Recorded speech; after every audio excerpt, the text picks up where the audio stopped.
Praise the Lord everyone. परमेश्वर की presence में आप सबका स्वागत करती हूँ और आज हम परमेश्वर के वचन में से देखने जा रहे हैं कि जब यीशु मसीह भविष्यवाणियों के बारे में बातें करते हैं, अपने चेलों को बताते हैं, अपने लोगों को बताते हैं, तो वो क्या कहते हैं। तो हम देखते हैं कि आजकल बहुत ज्यादा डिजास्टर हो रहा है। हम देखते हैं कि बीते दिनों में यूक्रेन और रशिया की लड़ाई हुई और आज तक वो चल रही है। अभी तक वो युद्ध खत्म नहीं हुआ। उसके पहले हम देखते और भी कितने युद्ध चले। हम देखते इजरायलियों का युद्ध हुआ। उसके बाद में हम देखते हैं कि कुछ ही दिन पहले टर्की और सीरिया में अर्थक्वेक आया, एक बड़ा भूकंप आया जिसकी वजह से बहुत सारे लोगों की जान चले गई।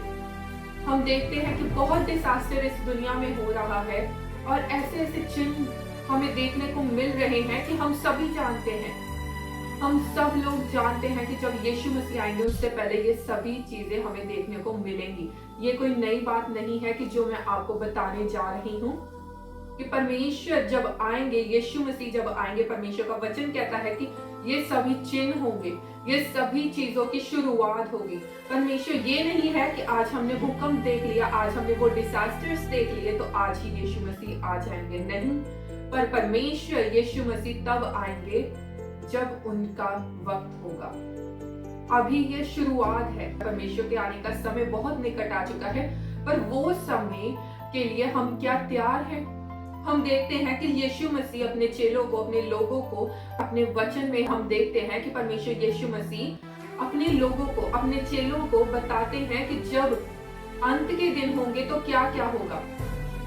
तो हम देखते हैं, जब हम पढ़ते हैं मरकुस उसका 13 अध्याय उसकी 7 और 8 आयत में यहाँ पर लिखा है, जब तुम लड़ाइयाँ और लड़ाइयों की चर्चा सुनो तो ना घबराना, क्योंकि इनका होना अवश्य है, परंतु उस समय अंत ना होगा।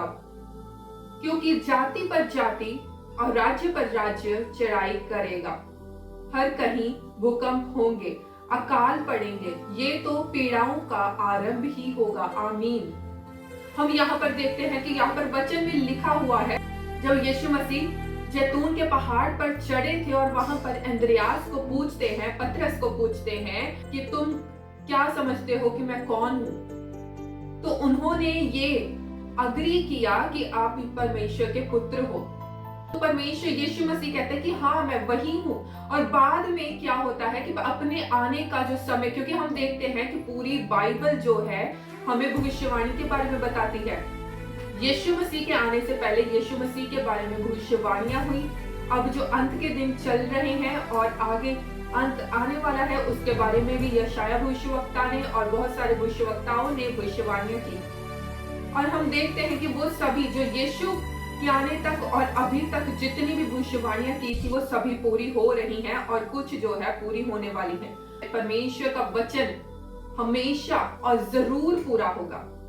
तो परमेश्वर का वचन जो है हमें बताता है कि कैसे कैसे परमेश्वर ने हमें पहले ही वार्न कर दिया है।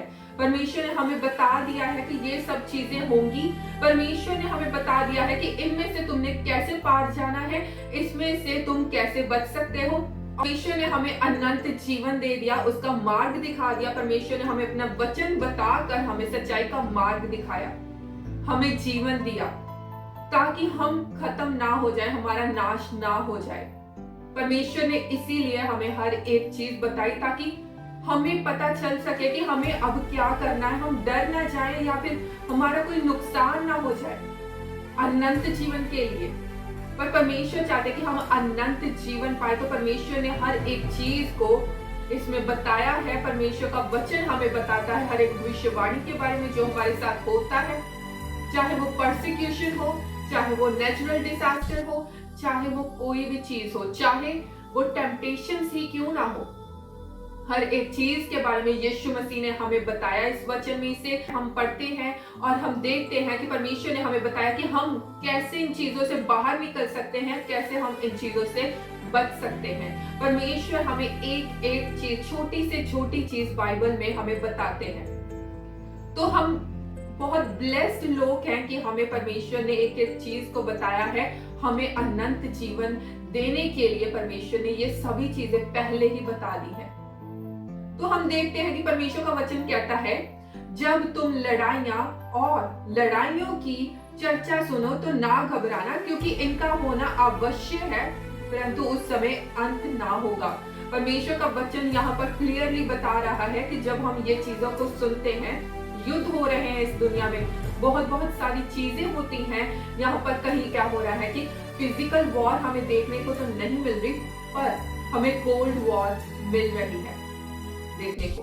तो क्या होता है कि यहाँ पर लड़ाइयां चल रही हैं। अभी हम देखते हैं कि यूक्रेन और रशिया की जब लड़ाई हुई, वहां पर जब वॉर चली, तो उससे पहले उनका एक कोल्ड वॉर चल रहा था। तो हम सुनते हैं, तो परमेश्वर का वचन कहता है कि उस वक्त घबराना मत, डर मत जाना। ऐसा ना हो कि तुम सोचो कि ये जगत का अंत है और तुम अपना हियाव छोड़ दो।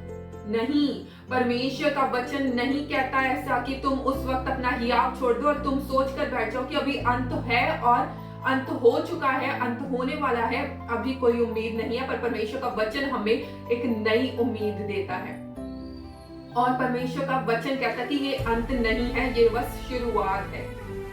तो आगे आगे आप सोचिए कि अभी हमें कितना कुछ सुनने को मिल रहा है और आगे क्या कितना कुछ मिलेगा।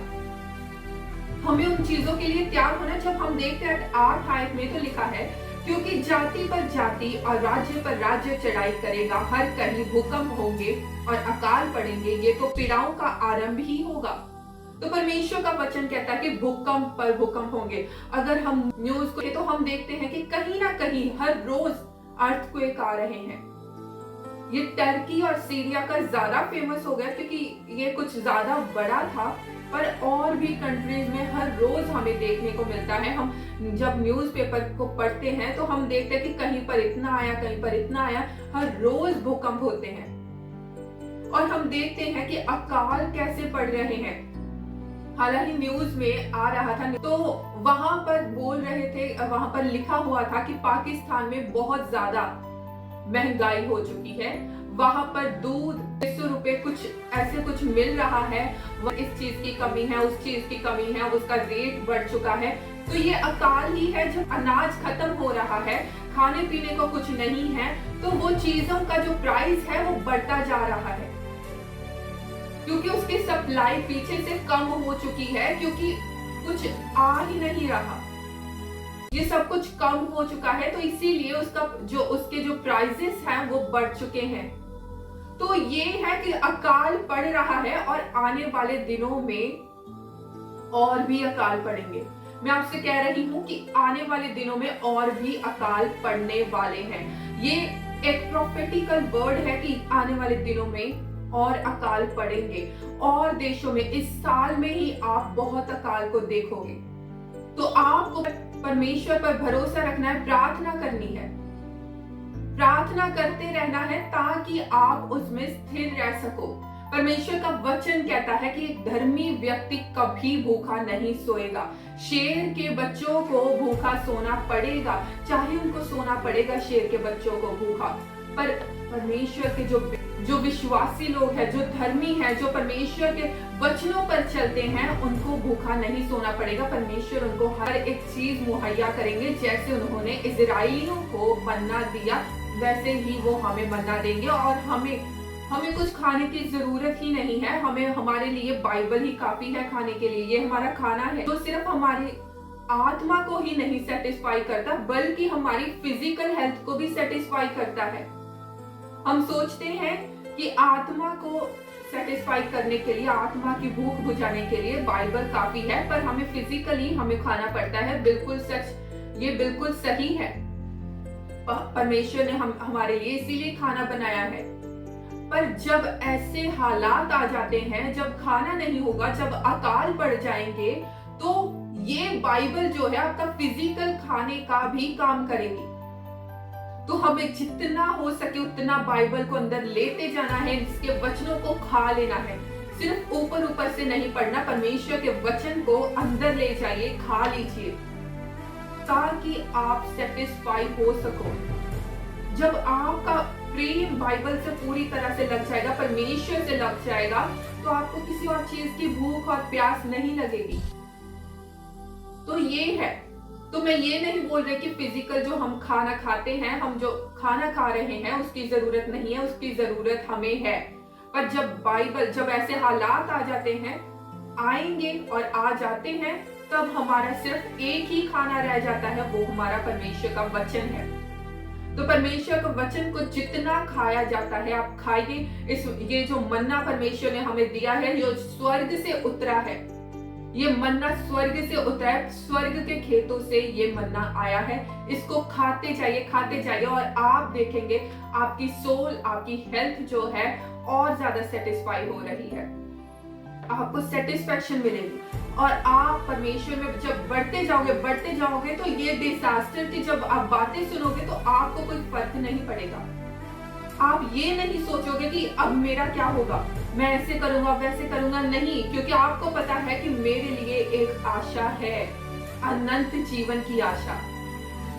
तो जब आपका प्रेम परमेश्वर के साथ होगा तो ये दुनियावी चीजें चाहे कुछ भी होता जाए, चाहे यहाँ पर वॉर्स चल रही है, अर्थक्वेक्स है, कुछ भी है, कुछ भी होता जा रहा है, जब परमेश्वर ने आपको ये वचन बता दिया है, आपको बता दिया आपको कैसे जीना है उस वक्त पर आपको कैसे रहना है, उन हालातों में आपको जीना सिखा दिया है, तो आप वैसे उनको फॉलो करोगे और आप अनंत जीवन भी पा सकोगे। जैसे बाकी लोग नाश हो जाएंगे या फिर हो रहे हैं, आप नहीं होगे।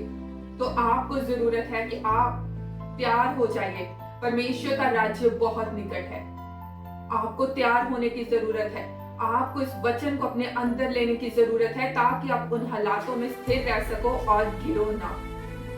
और परमेश्वर आपको और भी बढ़ाए और परमेश्वर आपकी मदद करेगा जब आप परमेश्वर की ओर अपने कदम को उठाएंगे, परमेश्वर की ओर चलेंगे और परमेश्वर के लिए भूख और प्यास रखेंगे। सिर्फ परमेश्वर आपका पहला प्रेम होगा, तब आपको ये जान पड़ेगा कि परमेश्वर आपके संग है और परमेश्वर आपको हर एक डिजास्टर से, हर एक चीज से आपको बचाएगा, हर एक ड्रॉट, हर एक डिजास्टर से परमेश्वर आपको बचाएगा। आपको किसी भी चीज से कोई फर्क नहीं पड़ेगा, चाहे दुनिया में कुछ भी हो रहा हो, क्योंकि आपके पास परमेश्वर है, आपका परमेश्वर है जो अर्थक्वेक से बड़ा है, जो वॉर से बड़ा है। तो आप परमेश्वर पर विश्वास रखिए, प्रार्थना में, इन दिनों में प्रार्थना में और ज्यादा बढ़िए, क्योंकि जब आने वाले दिनों में 4-5 देश ऐसे हैं जिन पर बहुत ज्यादा फिर से डिजास्टर और ड्रॉट आने वाले हैं। तो आप इस चीज का ध्यान रखिए कि आपको तैयार होना है, परमेश्वर का राज्य निकट है। आमीन। परमेश्वर इन वचनों से आप सबको आशीष दे। आमीन।